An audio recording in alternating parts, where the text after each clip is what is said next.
Visakha steel plant ప్రైవేటీకరణ ఆపాలని కోరుతూ కాకినాడలో కేంద్ర కార్మిక సంఘాలు ఆందోళనకు దిగాయి. కేంద్ర ప్రభుత్వం విశాఖ స్టీల్ కు ప్రకటించిన ప్యాకేజీ నుంచి కార్మికులకు జీతాలు చెల్లించాలని వారు డిమాండ్ చేశారు. విశాఖ స్టీల్ ప్లాంట్ సమస్యపై కేంద్ర కార్మిక సంఘాలు ఇచ్చిన రాష్ట్ర వ్యాప్త పిలుపులో భాగంగా కాకినాడ జిల్లాలో మహాత్మా జ్యోతిరావు పూలే విగ్రహం వద్ద కేంద్ర కార్మిక సంఘాలు సిఐటియు, ఐఎన్టీయూసీ, ఐఎఫ్టియు, ఏఐసిసిటియు ఆధ్వర్యంలో ధర్నా కార్యక్రమం నిర్వహించారు.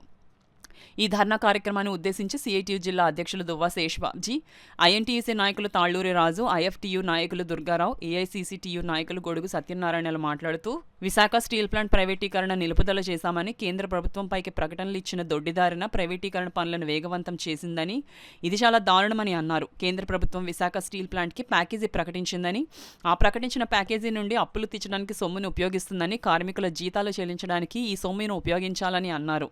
ఈ కార్యక్రమంలో సిఐటియు జిల్లా ప్రధాన కార్యదర్శి చెక్కల రాజ్ కుమార్, సిఐటియు జిల్లా ఉపాధ్యక్షులు చంద్రమళ్ల పద్మ, సిఐటియు కాకినాడ నగర convener Malaka Venkataramana, co convener Palivela Veerababu, జిల్లా కమిటీ సభ్యులు మేడిశెట్టి వెంకటరమణ, ఐఎఫ్టియు నాయకులు Narasimha, S Satyababu, R Raghava, INTUC నాయకులు VV Ramana, P Sai, K Rajababu, AICCTU నాయకులు నరసరాజు, మెస్ యూనియన్ నాయకులు వీరబాబు, రాజు తదితరులు పాల్గొన్నారు.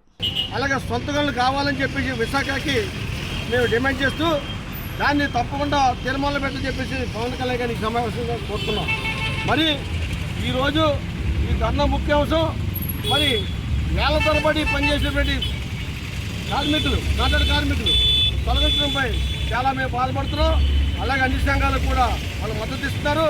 ఎట్టి పరిస్థితులు కూడా కాంట్రాక్ట్ కార్మికులు తొలగిస్తామట్టుకు మాత్రం ఎట్టి మీద ఒప్పుకునే పరిస్థితి లేదు. మరి దేశవ్యాప్తంగా రాష్ట్ర వ్యాప్తంగా కూడా ఉద్యమించేది కూడా మేము రెడీగా ఉన్నాం. ఇప్పటికే మా ఈ కేంద్ర కార్మిక సంఘాలు అంటే నేషనల్ ట్రేడ్ యూనియన్స్ వాళ్ళన్నీ కూడా మద్దతు పొందుతున్నాయి. కాబట్టి దీన్ని విరమించుకోవాలని చెప్పి ప్రైవేట్ గారిని విరమించుకోవాలి, ఏదైతే భద్రత కార్మికులు కల్పించాలో అవన్నీ కూడా కల్పించాలని చెప్పేసి కోరుకుంటూ మరి కాకినాడలో ఎదుర్కొనేటువంటి జిల్లాలో ఈ యొక్క సభ ఏదో జరుగుతుందో జనసేన సభ ఈ తీర్మానాన్ని కూడా సభలో పెట్టి పవన్ కళ్యాణ్ గారు భద్రత పలకాలని చెప్పి కార్మికులకి ఈ సభ ఏంటంటే ఈ కూటమి నాయకులు మేమే పేరుగా ఆపేమంటున్నారు.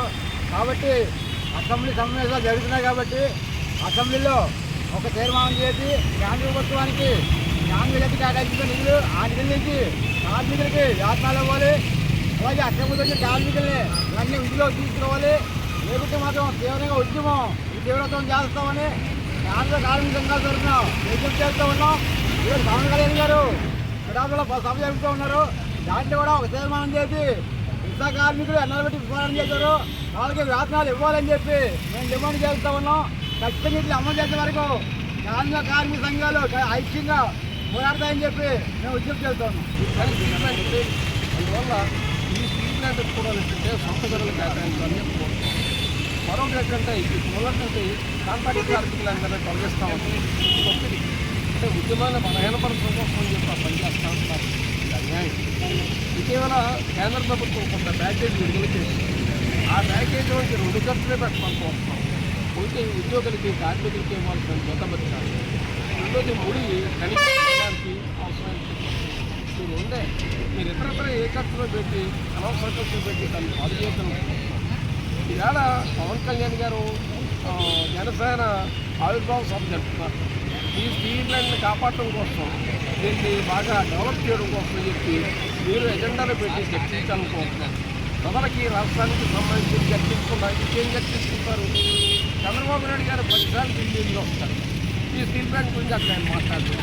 అందుకని అధికారంలో ఉన్నటువంటి కూటమి జనసేన అలాగే టీడీపీ, బీజేపీ ఈ స్టీల్ ప్లాంట్ని బతికించడం కోసం చెప్పి కృషి చేయాలని చెప్పి డిమాండ్ చేస్తున్నాం.